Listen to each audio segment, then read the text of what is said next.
हर महादेव जी। कैसे हैं आप लोग? उम्मीद करते होंगे बहुत अच्छे होंगे। तो आज मैं एक नए चैप्टर के साथ आई हूँ, वो भी भौतिक विज्ञान क्लास 12 के बारे में बताऊंगी, जो कि हमारे बोर्ड एग्जाम में ज़रूर से ज़रूर आएंगे।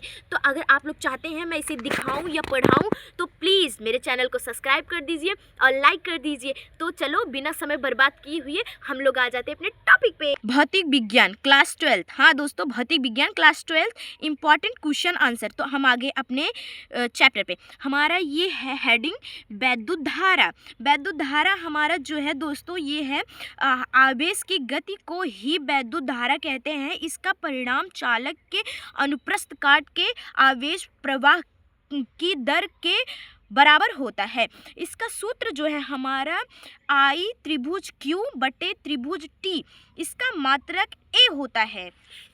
अब आ गए हम धारा घनत्व। धारा घनत्व में हमारे हेडिंग का आंसर ये है दोस्तों। हाँ तो अब पढ़ना चालू करें, चलो ठीक है।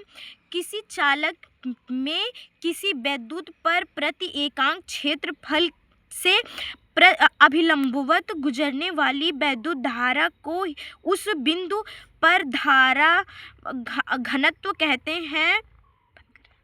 धारा घनत्व का सूत्र हमारा है जे वेक्टर बराबर I A वेक्टर। इसका मात्रक जो होता है दोस्तों ए प्रति मीटर स्क्वायर होता है। ओके दोस्तों, आते हैं अपने तीसरे वाले पे। तो हमारा तीसरा है गतिशीलता हमारा है, ये है उसका परिभाषा। आवेश वाहनों द्वारा प्राप्त अनुगमन वेग v d तथा लाए गए वैद्युत क्षेत्र E का अनुपात गतिशीलता कहलाती है। इसे U से व्यक्त करते हैं। इसका सूत्र है जो दोस्तों U बराबर v d बटे E। इसका मात्रक यम स्क्वायर प्रति v होता है। अब आते हैं हम अपने चौथे पे। चौथा हमारा है वैद्युत प्रतिरोध। इसका परिभाषा होता है किसी चालक द्वारा के प्रवाह में उत्पन्न अवरोध को चालक का विद्युत प्रतिरोध कहते हैं। विद्युत प्रतिरोध R बराबर V बटे I, इसका सूत्र है। अब आते हैं हम अपनी इम्पॉर्टेंट बहुविकल्पी पे। तो हमारी इम्पॉर्टेंट बहुविकल्पी ये है दोस्तों, ये जो कि पिछले बोर्डों में पूछा गया है।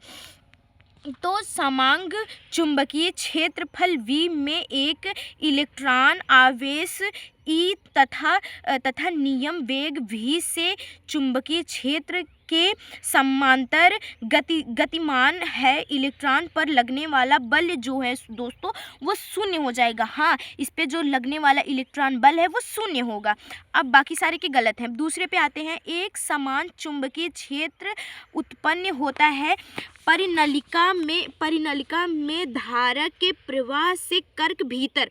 जो एकांक चुंबकीय क्षेत्रफल पे उत्पन्न होता है वो हमारा परिनलिका के धारा के प्रवाह के कर्क भीतर होता है। बाकी सारे गलत हैं दोस्तों, जो भी है सब गलत रहेगा इसी को छोड़ के। तो हमारा तीसरा है सही तथ्य को निश्चित चिन्ह बताइए। तो वोल्ट मीटर का प्रतिरोध होना चाहिए, मतलब कि इसमें सही जो तथ्य का सही चिन्ह होता है उसमें वोल्ट मीटर होना ही चाहिए, वोल्ट मीटर का प्रतिरोध होना ही चाहिए। ओके दोस्तों, बाकी जो भी आएगा वो सारा गलत होगा। अब हम आते हैं चौथे पे। चौथा हमारा है किसी चालक की प्रतिरोधकता भीतर करती है पदार्थ।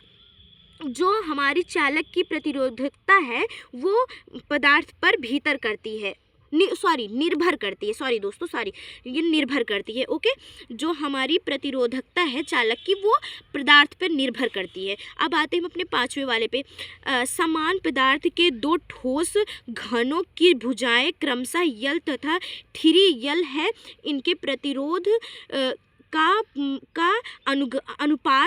अनुपात होगा 3.1 होगा इसका अनुपात। उसके अलावा जो कुछ भी आएगा वो सारे के सारे गलत होंगे। ओके दोस्तों, अब आते हैं हम अपने तीसरे वाले पे, लास्ट वाले पे। हमारा लास्ट जो है वो 6V है।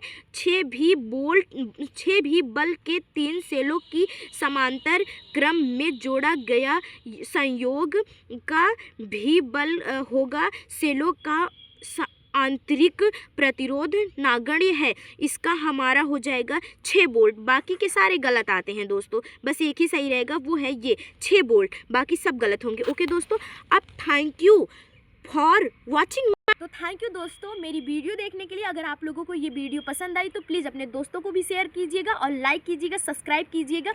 आते हैं एक नेक्स्ट और धमाकेदार चैप्टर के साथ, तब तक के लिए बाय।